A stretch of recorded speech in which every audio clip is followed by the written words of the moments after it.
अस्सलाम वालेकुम। क्या हाल चाल? उम्मीद करते हैं कि आप खैरियत से हो। अगर मर्द है कि आप हमेशा खुश रहें, हंसते और मुस्कुराते रहें और इसी तरह हमें अपना प्यार दिखाते रहें। मेरा नाम मोहम्मद इकबाल। मैं हूं तारिक मैं अमीन। मोहम्मद यूसुफ। मैं इम्तियाज। तो आज आज हम जिस वीडियो पे रिएक्शन देने जा रहे हैं, इस वीडियो का टाइटल है Indian legend Ratan Tata pass away.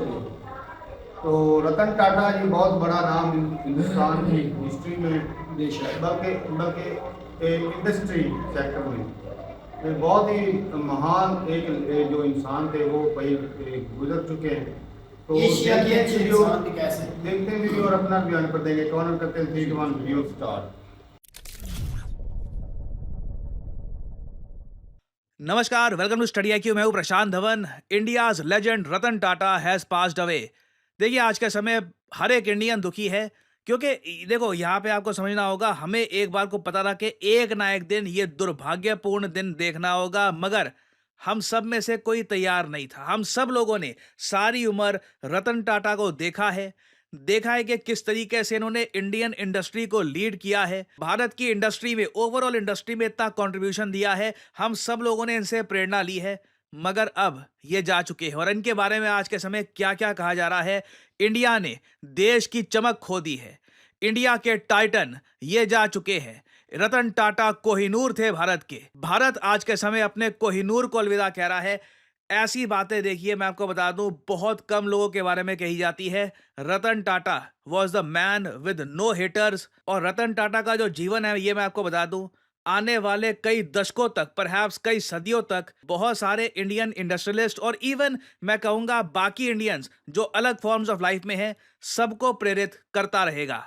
और आप एक बात नोट करिएगा, आज से कुछ दिन पहले ही ये रिपोर्ट्स आ रही थी कि रतन टाटा की तबीयत खराब है। मुंबई का जो ब्रीच कैंडी हॉस्पिटल है, वहां पे ये एडमिट है ना। जैसे ही ये रिपोर्ट आई ना कि इनकी तबीयत खराब है, कुछ यहाँ पे हो ना जाए, रतन टाटा ने एक ट्वीट करी कि मेरे बारे में आप चिंता मत करिए। और literally as a humble human being, जो नहीं चाहता था कि उनके बारे में सोचकर कोई चिंता करे, इन्होंने ये कहा कि thank you for thinking of me, there is no cause of concern, आप लोग चिंता मत करिए ना। ये इनकी आखिरी ट्वीट थी, क्योंकि 2 दिन बाद ही अचानक से बिकॉज ऑफ ओल्ड एज इनकी तबीयत बहुत ज़्यादा खराब हो गई और मुंबई के ब्रीच कैंडी हॉस्पिटल में इनकी डेथ हो जाती है।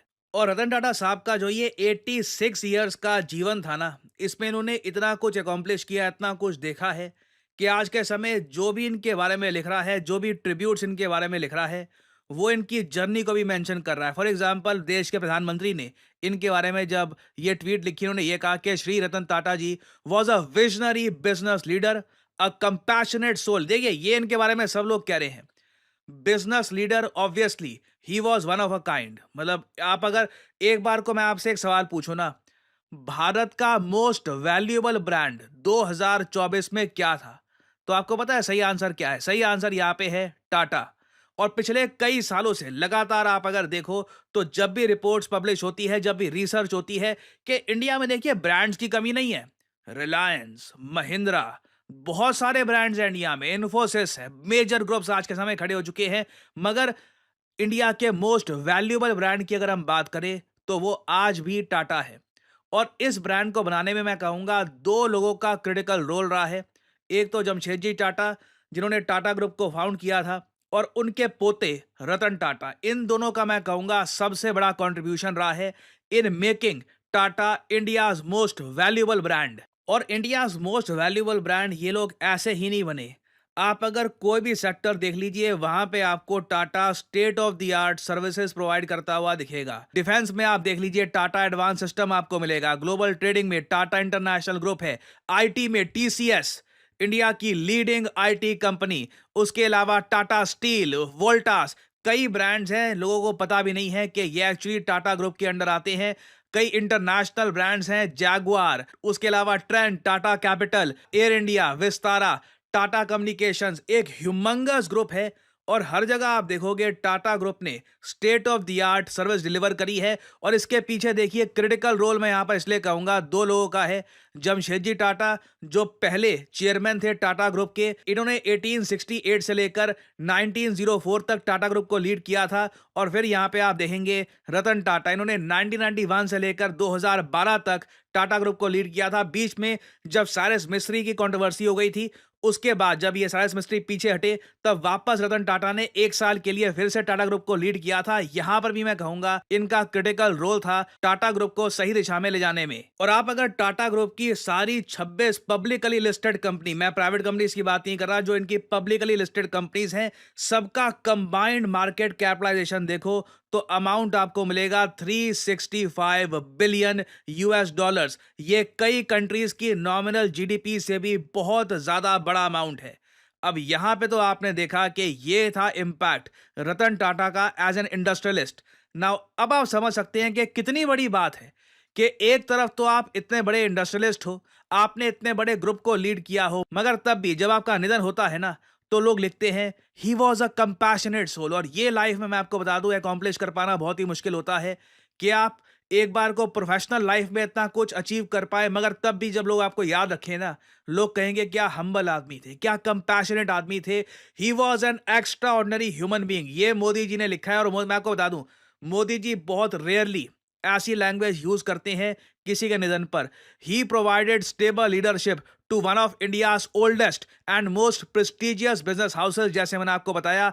मगर तब भी जो लास्ट लाइंस हैं मोदी जी ने जो इनके बारे में लिखी है, ये है कि he endeared himself to several people thanks to his humility. ये सब लोग बोलेंगे humble human being, kindness, kind human being and unwavering commitment to making our society better. देखिए इसका रीजन मैं आपको बता देता हूं।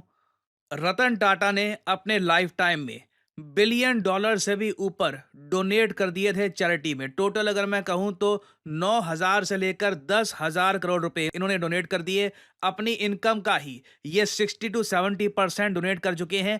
उसके अलावा आप एक बार को सोच कर देखिए, जब टाटा ग्रुप सिर्फ 5 बिलियन डॉलर्स पे था ना, अंडर रतन टाटा ये 5 बिलियन डॉलर से 100 बिलियन डॉलर्स तक गया। मगर तब भी रतन टाटा ने जो अपनी ह्यूमिलिटी है ये कभी नहीं खोई।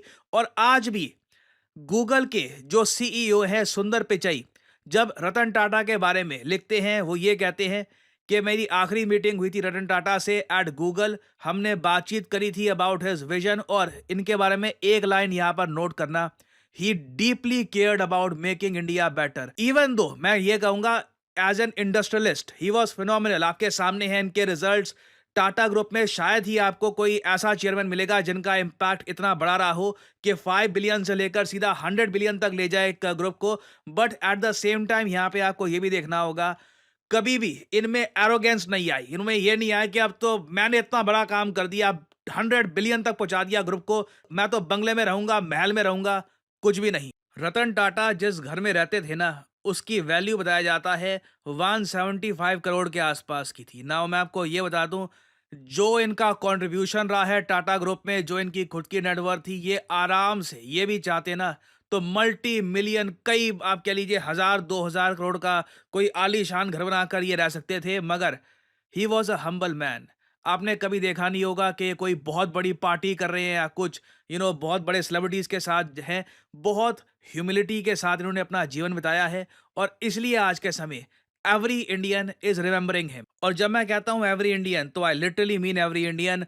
प्रेसिडेंट ऑफ इंडिया से लेकर defence minister, leader of opposition, हर कोई आज के समय, स्टेट के जो चीफ मिनिस्टर्स हैं वेरियस, सब लोग आज के समय यही कह रहे हैं कि his demise will be an irreparable loss for Indian business world and society. और आप अगर रतन टाटा की पर्सनल लाइफ भी देखो ना, तो बहुत ज्यादा ऑनेस्ट इंसान थे।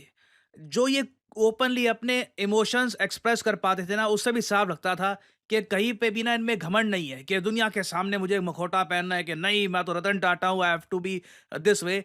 जब इनसे पूछा गया कि आपकी शादी नहीं हुई, डू यू फील लोनली, इन्होंने ओपनली बोला कि हाँ, there were many times I feel lonely. काफ़ी बार अकेलापन मैंने महसूस किया कि मेरी वाइफ नहीं है, मेरी फैमिली नहीं है। ये चाहते थे, इनको जो फ्रीडम इनको मिली लाइफ में, इन्होंने उसको भी इंजॉय किया है कि इनके पास ये फ्रीडम है कि इनको किसी की चिंता नहीं करनी पड़ती, एक फैमिली की चिंता नहीं करनी पड़ती। But at the same time he did feel a little lonely. और इनकी स्टोरी जो है ये भी कमाल की है। 1962 इंडिया चाइना वॉर की वजह से इनकी शादी होते होते रह गई। जब ये यूएस में पढ़ रहे थे उस वक्त ही फेल इन लव, एक अमेरिकन महिला थी, उनसे इनकी शादी होने ही वाली थी, मगर अचानक से जब इंडिया चाइना वॉर आ जाती है तो यूएस में आप समझ लीजिए रिपोर्टिंग ऐसे हो रही थी कि बस चाइना आक्रमण कर देगा इंडिया पे, इंडिया को कब्जा लेगा, कुछ बहुत ही बड़ा इवेंट हो रहा है। और उस महिला के परिवार ने ये डिसाइड किया कि नहीं, हमारे लिए सही नहीं होगा कि हमारी बेटी इंडिया जाए, अभी तो वॉर भी चल रही है वहां पर। और इसी वजह से रतन टाटा की उस वक्त मैरिज हो नहीं पाई and eventually he never married. मगर आज के समय पूरा भारत इनको याद कर रहा है as our own family member.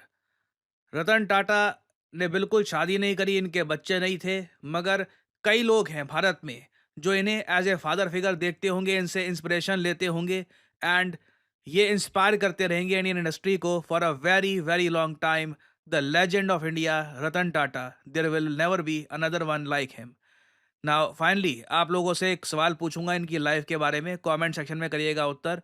Question यहाँ पर ये है कि रतन टाटा साहब का जन्म कहाँ हुआ था। ये हैं यहाँ पे आपकी ऑप्शंस, दिल्ली, चेन्नई, न्यूयॉर्क या फिर मुंबई। कमेंट सेक्शन में करिए उत्तर।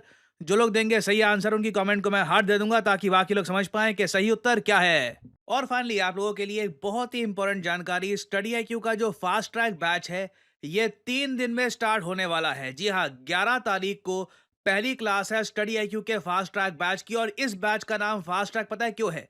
सबसे पहले जाइए कमेंट सेक्शन में, यहाँ पे आपको ये लिंक मिल जाएगा। ये है स्टडी IQ का फास्ट ट्रैक बैच जिसमें एंश्योर किया जाएगा कि आपको लाइव क्लासेस मिलेंगी सुबह और शाम दोनों time. This is the fast track for दो स्टूडेंट्स जो बिल्कुल आने वाले UPSC एग्जाम की प्रिपरेशन कर रहे हैं and they want maximum live classes. और ये कोर्स एक बहुत ज्यादा अट्रैक्टिव प्राइस में भी अवेलेबल है। आपको सिंपली यहाँ पे क्लिक करना है बाय नाउ पर, और जो ये प्राइस लिखा है नेवर पे दिस प्राइस, सिंपली यहाँ पर कोड डालिए PD10 और प्राइस बहुत ज़्यादा कम हो जाएगा। बाकी यहाँ पे आप देखोगे और भी बहुत सारे कोड्स अवेलेबल हैं। फॉर एग्जांपल ये लाइव या ओनली फॉर टुडे, ये कोड्स आप अप्लाई करते हो आपको मैक्सिमम डिस्काउंट नहीं मिलेगा। Simply use the code PD10 and get the maximum discount possible. याद रखिएगा 3 दिन में इस बैच की पहली क्लास है। पूरा syllabus from the beginning start होगा। History, polity, geography, everything will start from the beginning. तो सही शुरुआत करिए। This is your fast track journey to the UPSC examination. So इसी नोट के साथ यह है वीडियो का अंत। Thank you for listening and I always say may the gods watch over you. कम होगी भाई। रतन टाटा भाई साहब, इसमें कोई दूरी राय नहीं भाई साहब। हमने भी उनकी वीडियो देखी हैं। हिंदुस्तान का बहुत बड़ा एहसास थे, एसेट थे, और वो इस दुनिया में नहीं रहे। गरीब को यतीमों का सहारा थे। आगे पता नहीं उनकी कंपनियां या जो भी उनका एहसास हैं ये वो किस तरह चलेंगे, किस तरफ जाएंगे, वो तो गवर्नमेंट। लेकिन जो उन्होंने अपने 86 साल का जो करियर था या जितनी उनकी उम्र थी, उन्होंने एक ना शानदार उम्र गुजारी है और इंसानियत की भलाई के लिए ऐसे इंसान एक अच्छे इंसान और उनका भाई साहब मैं कहता हूँ हिंदुस्तान की हिस्ट्री में ना वो सुनहरे लफ्जों से नाम याद रखा जाएगा। बिल्कुल, क्योंकि जो उनका कंट्रीब्यूशन है ना कंट्री के लिए वो बहुत ज्यादा है। वो कभी बुलाए नहीं बुलाया जा सकता। ये कभी बुलाए जो फैमिलियां इसकी मतलब जो कमाते थे इससे चल रही थी पूरे हिंदुस्तान में चल रही थी। तारक साहब अभी भी चलेंगे, बात तो नहीं हो जाएगी। लेकिन एक उनका साबित जैसे वालिद का सहारा चला गया। आप कह सकते हैं तारक भाई 30 साल की उम्र मैंने इसका एक स्टेटमेंट डाली थी कि मैं ना बड़ा अपसेट रहता था, मतलब मेरे पास सारा कुछ था लेकिन सुकून नहीं था। तो कहता है कि मेरा एक दोस्त था तो मुझे कि ना अपना ये यतीम खाने ले गया, तो वहाँ पर मैंने बच्चे देखे, तो मैंने ना उसने एक बच्चे ने मुझे साइकिल की फरमाइश की, वो छोटे साइकिल जो बच्चों के होते हैं, तो कह रहे थे मैंने उसको वहाँ से उसी टाइम ना मैंने अपने मैनेजर को कहा कि वो 10 साइकिल लेकर आए, वो बच्चे सारे मुझे लिपट के, मुझे बड़ी खुशी हुई। तो मैंने फील किया है असल जो सुकून है ना ह्यूमिलिटी में। तो देख लो तब से अभी चाहता तो अगर अपना पैसा सेव करता या डालनी या उनसे बेमेल तो 10 करोड़ रुपया उसने डोनेट किया। कल एक स्टेटमेंट आई थी कि उसने अपना ऐसा सेटअप बनाया कि इसकी कंपनियां चलते रहेंगी, 75% उसमें से पैसा डोनेट होता रहेगा। क्या बात। अगर वो गया है लेकिन वो सेटअप ऐसा बना गया, ऐसी चीजें बना गया, ऐसे बंदे, ऐसा उसका जो सिस्टम है ना। लेकिन मैं यही कहूँगा कि ह्यूमैनिटी के लिए एक बहुत बड़ा लॉस है। और खासकर इंडिया इंडिया के लिए भाई इंटरनेशनल तौर पे भी वो बहुत ज्यादा जब जब इंडिया की गवर्नमेंट जो भी हो मुश्किल आई है उन्होंने साथ दी है। TCS की जो कंपनी है पाकिस्तान में चल रही है है ना, बिल्कुल ये उन्हीं की है मेरे ख्याल में। बाकी भाई रतन टाटा ऊपर वाला भाई उनकी आत्मा को शांति दे। तो दे 175 पॉइंट का वो उसका करता है 1.5 करोड़ का, मतलब सिंपल सिटी इतना 2 करोड़ वो जात में तो कितने वाहन खड़े कर सकते हैं। 2 करोड़ के, मतलब सिंपल सिटी सादगी को लोग- भाई 2 करोड़ के हम गांव में घर बन रहे हैं। ऐसा ये बंदा चाहता तो वाली शर्महाल बना के रह सकता था, हजारों लाखों गाड़ियां लेके नौकर चाकर वो शहनशाह बन जाते बादशाह, लेकिन उस जिस तरह के बंदे थे उस तरह के घर में गए हैं। जब बंदा डोनेट करता है आप ये समझ जाओ कि वो जिंदगी लोगों के लिए जीता है, हाँ अपने जी, लिए नहीं। बड़ी बात ये है वो ऐसे- जी सारी जिंदगी लोगों के ऐसे लिए बिजनेसमैन ऐसे लोग हजारों लाखों में करते सही क्या बात बात है। है। रतन टाटा भाई साहब हैं। लेजेंड। एक ही था तो कोई नहीं आएगा। और- यकीन माने मैं तो कहता हूँ इंडिया के बाहर भी दुनिया को बहुत ज्यादा अफसोस बन गए। और ये पूरी तू भी दुनिया तो में इंडिया से बाहर ही है वो ऐसी जगह बाहर की कंट्रियों में भी और जाति तौर पर ही दुख हो रहा है हालांकि हमारा लेना देना तो कुछ नहीं कुछ भी नहीं। लेकिन लेकिन अच्छे अच्छा- इंसान होने की हाँ बिल्कुल एक अच्छे इंसान के लिए यकीन माने दिली दुख है, मरना तो सब ने है ही। लेना देना क्यों नहीं होता, बात ये होती है जब जो दुनिया इंसान में की चैलेंज सलाह रखता है करता है बंदा। अब वही से तारीफ भाई बात कर रहे Direct थे की बात हो रही है। नहीं बिजनेस की बिजनेस ऐसा बिजनेस नहीं, कारोबार को अगर ढील देंगे ज्यादा वो खराबी भी होता है। TCS वाली इधर कंपनियां, मतलब उसकी पाकिस्तान में 8 कंपनियां काम कर रही हैं, इसकी रेकॉर्ड डाटा है, मतलब वो दूसरी कंपनियों की निस्बत वो हमें रिलैक्स भी मिलता है उससे, मतलब ना बेनिफिट मिलता है, तो वो सालों के लिए नुकसान है। लेकिन आई होप अल्लाह से दुआ है कि जो भी अब पीछे संभाले इसकी कंपनियां हाँ। वो लोगों के लिए भलाई का इंसानियत काम के लिए करे। वैसे ही काम करे जैसे उसने। और भाई साहब बहुत ही महान और अच्छे अच्छे इंसान इंसान थे। तो ठीक है भाई, बाकी भाई कुछ ऐसे लॉस होते हैं जो कभी भुलाए नहीं जाते, लेकिन ये ना जीना मरना ये तो लगा ही रहेगा। लेकिन इससे कई भुलाए बड़े नहीं बड़े जाते। कई पहले भी बहुत बहुत अच्छे इंसान जो है वो दुनिया से जा चुके हैं, गुजरे हैं और उनको लोग याद भी करते हैं, लेकिन ये निज़ाम में चलता रहेगा। अगर आज रतन टाटा गए हैं तो भाई इंडिया को कोई और अच्छा मिल जाएगा। लेकिन तारिक भाई इसमें आपकी बात काट रहा हूँ, यूसुफ एक बात ऐड करना चाहता हूँ। 2006-7-8 में महाराष्ट्र था तो यूपी में जो वो सैलाब आया था, बड़े हालात उसका भी खराब थे, तो इसने जापान, वो मैंने इसका आर्टिकल खुद का पढ़ा था, चाइनीज इस तरह की जो कंस्ट्रक्शन की अच्छी कंपनियां थी उसके साथ इसने मुआहदा कर के वहाँ पे 3 माह के अंदर 30,000 घर बना के दिया था।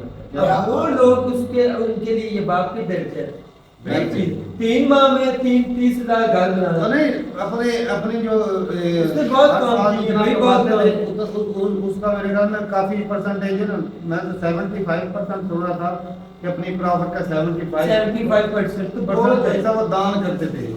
तो भाई कई स्कूल कॉलेज यतीम खाने की इन्होंने चलाए हैं। यार 1000 करोड़ कमाए, हाँ। एक बात है उसकी 26 कंपनियां, साल में एक बात करो उसमें से 750 करोड़ डोनेट हो, भाई ये थोड़ी बात नहीं है। ऐसे ही तो ठीक है भाई, बहुत बढ़िया है, सॉरी बहुत बढ़िया बंदे थे, लेकिन भाई लॉस बहुत बड़ा है हिंदुस्तान के लिए।